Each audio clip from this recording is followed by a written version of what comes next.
Good morning. Today we are going to talk about the physiological effect of aging on cognitive function.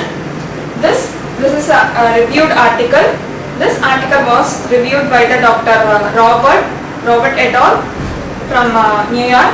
This article is published in the Journal of Royal Society for Health Promotion.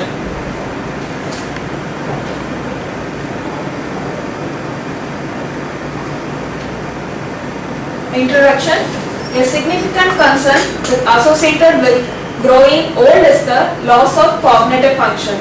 So cognitive decline is not an inevitable function of the aging process. It's moreover, individual can take steps to maintain the cognitive health throughout the life. Now we see what is cognitive. What is cognitive health? That is memory, knowledge, attention, language, the person's skilled movement and planning and judgment is the person's cognitive health. So mainly these functions, mainly the cognitive functions are mainly stored in the right side of our brain. So in the aging brain, if there is any injury, infection, inflammation, this going to damage the neuron of the brain. So it progressively upsets the body's balance also. So the person is going to upset stage. So what are the causes for this upset? So we have so many oxidizing compounds in our bodies. So that compounds will damage the cells and molecules in the aging brain. So also we have a deposition of protein that also causes the Alzheimer's disease. It's mainly proteins which are deposited on the brain's nervous cells. It causes the Alzheimer's disease.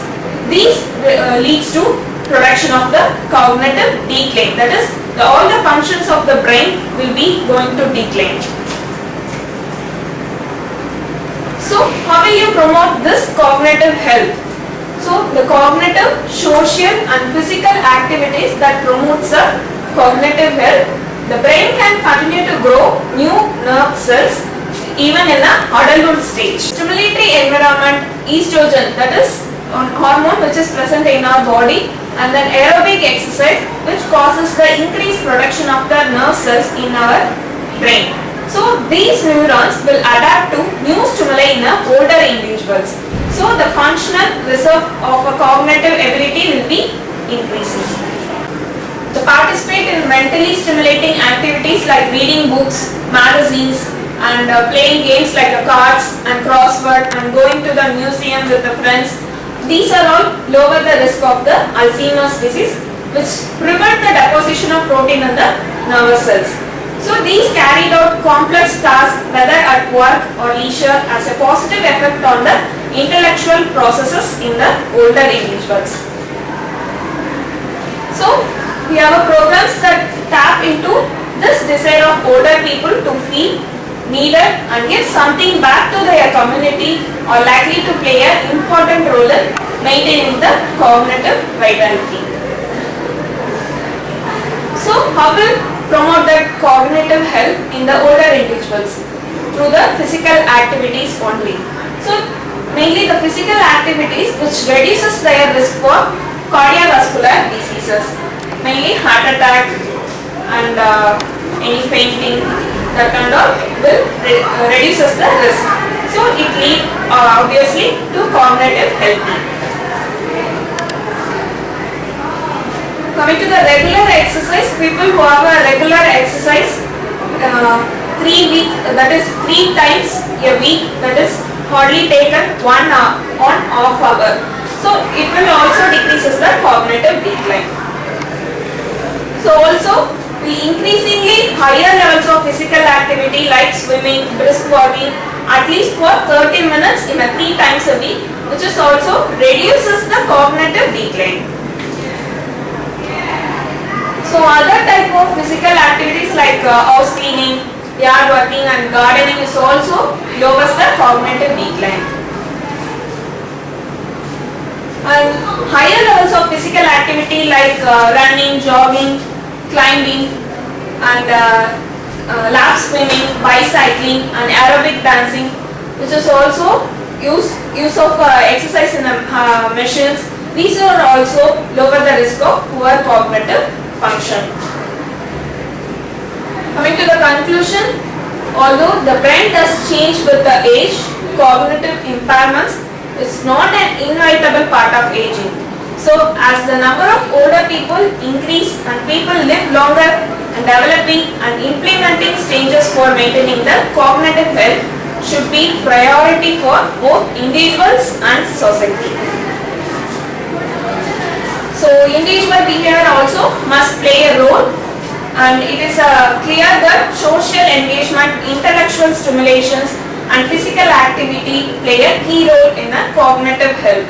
Therefore, individuals and society have a vested interest in actively and proactively maintaining the cognitive health throughout the life.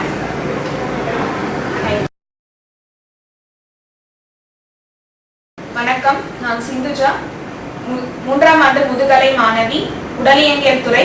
நாம் தற்போது பார்க்கக்கூடிய ஆய்வு கட்டுரை என்னவென்றால் The Physiological Effect of Aging on Cognitive Function.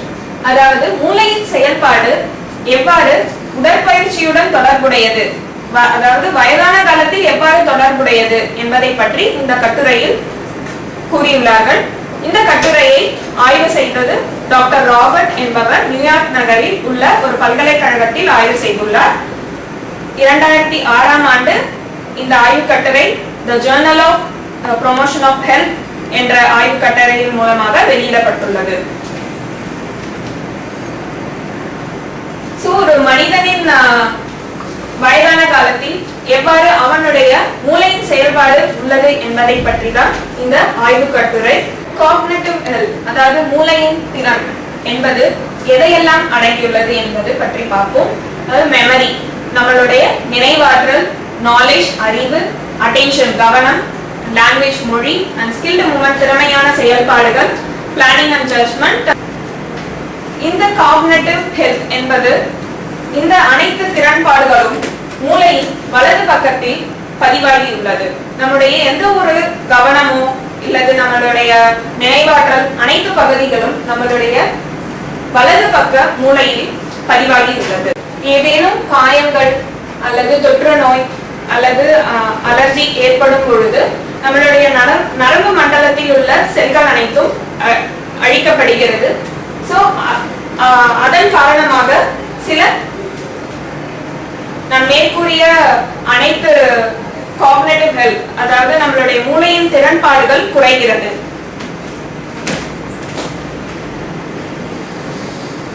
நம் உடம்பில் oxidising compounds like super oxide இது போன்ற அணுக்கள் அதிகமாகும் பொழுது நமது மூளையில் உள்ள செல்களை அது அழிக்கின்றது. அது மட்டுமின்றி புரோட்டீன், அதாவது சில புரத அணுக்கள் நம்மளுடைய பிரெயின், அதாவது மூளையில் சென்று பதியும் பொழுது அல்சீமர் டிசீஸ் என்கின்ற நோய் ஏற்படுகிறது. இவை அனைத்தும் நான் மேற்கூறிய காக்னிட்டிவ், அதாவது மூளையின் செயல்பாடுகளை குறைக்கின்றது என்பதை பற்றி இந்த கட்டுரையில் முடிவு செய்துள்ளார்கள். இந்த மூளையின் செயல்பாடுகளை எவ்வாறு வயதான காலத்தில் இதை முன்னேற்றப்படுத்துவது, அதாவது பாதிப்பிலிருந்து எவ்வாறு வெளிக்கொண்டு வருவது என்பதை பற்றியும் கூறியுள்ளார்கள். இதை எப்படி கொண்டு வருவது என்றால் பிசிக்கல் ஆக்டிவிட்டி, அதாவது உடற்பயிற்சி செய்யும் பொழுதோ அல்லது நமது கவனத்தை வேறு ஏதாவது ஒரு திறனின் மேலே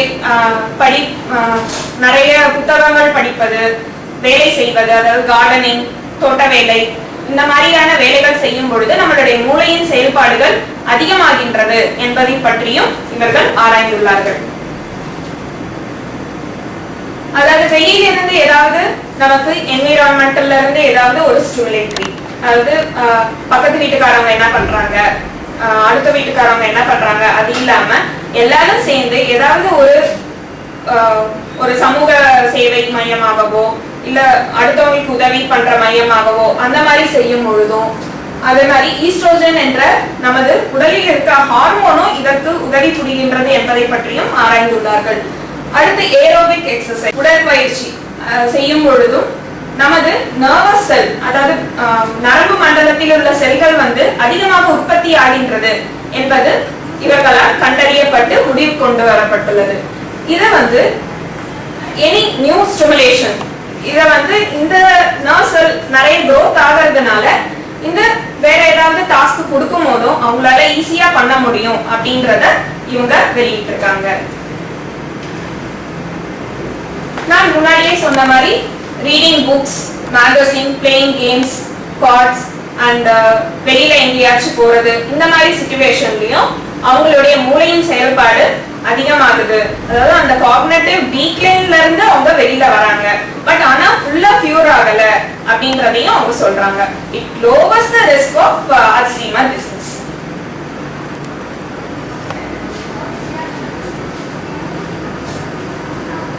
மெயினா பிசிக்கல் ஆக்டிவிட்டியை பத்தி எப்படி அந்த காக்னிட்டிவ் ஹெல்த் வந்து முன்னாடி கொண்டு வருது, அவங்களால எப்படி அதுல இருந்து வெளியில வர முடியுது அப்படின்றத பத்தியும் சொல்லியிருக்காங்க. மெயினா வந்து நம்ம இதயத்துடைய வேலை குறைபாடுகள், அதாவது அதுல ஏதாவது ரிஸ்க், அதாவது ஹார்ட் அட்டாக் அந்த மாதிரி வரும் வியாதிகளையும் இது குறைக்கிறது. அதாவது physical activity will reduces the cardiovascular system diseases. Regular exercise, டெய்லியும் தின உடற்பயிற்சி, அதுவும் வந்து காக்னிட்டிவ் ஹெல்த்துக்கு ரொம்ப உதவியாக இருக்கிறது என்பதையும் அவங்க சொல்லியிருக்காங்க. அதாவது கிட்டத்தட்ட 1.5 hours, 1.5 மணி நேரம் 3 நாட்கள், வாரத்தில் 3 நாட்கள் உடற்பயிற்சி செய்யும் பொழுது இந்த காக்னிட்டிவ் ஹெல்த் வந்து நமக்கு இம்ப்ரூவ் ஆகுது. அதே மாதிரி higher level of activities like brisk walking, swimming, வேகமாக நடத்தல், இது வந்து 30 நிமிஷத்துக்கு 3 வாட்டி ஒரு வாரத்துல பண்ணோம்னா அதுவும் வந்து ரிடக்ஷன் தி காக்னிட்டிவ் டிக்ளைன், அதாவது நம்ம காக்னிட்டிவ் ஹெல்த்தை இம்ப்ரூவ் பண்ணுது. அதே மாதிரி சின்ன சின்ன வேலைகள், நம்ம வீட்ல இருக்கிற house cleaning, hand working and gardening, இதெல்லாம் கூட இந்த காக்னிட்டிவ் ஃபங்க்ஷனோட இம்ப்ரூவ் பண்ணுது. அண்ட் ஹையர் லெவல், இன்னும் ஹையர் லெவல்லனா running, jogging, climbing the flights of steps, ஒரு மாடியில மலை மேல ஏறி போறது, அந்த மாதிரி பைசைக்கிளிங், ஏரோபிக் டான்ஸ், மிஷினை வச்சு எக்ஸசைஸ் பண்றது, இந்த மாதிரி யூஸ் பண்ற எக்ஸசைசஸும் வந்து நம்மளோட காக்னிட்டிவ் ஃபங்க்ஷனை ஓல்டர் ஏஜ்ல வந்து ப்ரிவென்ட் பண்ணுது. சோ இதனால என்ன சொல்ல வராங்கன்னா, இந்த கட்டுரையின் முடிவு என்னவென்றால், நம்ம வந்து உடற்பயிற்சி செய்யும் பொழுது நம்மளின் மூளையின் திறன்பாடு அதிகரிக்கிறது. பொதுவாக வயதானவர்கள் இந்த உடற்பயிற்சியை மேற்கொள்ளும் பொழுது அவர்களின் மூளையின் செயல்பாடு குறைவதை தடுக்கிறது. நன்றி, வணக்கம்.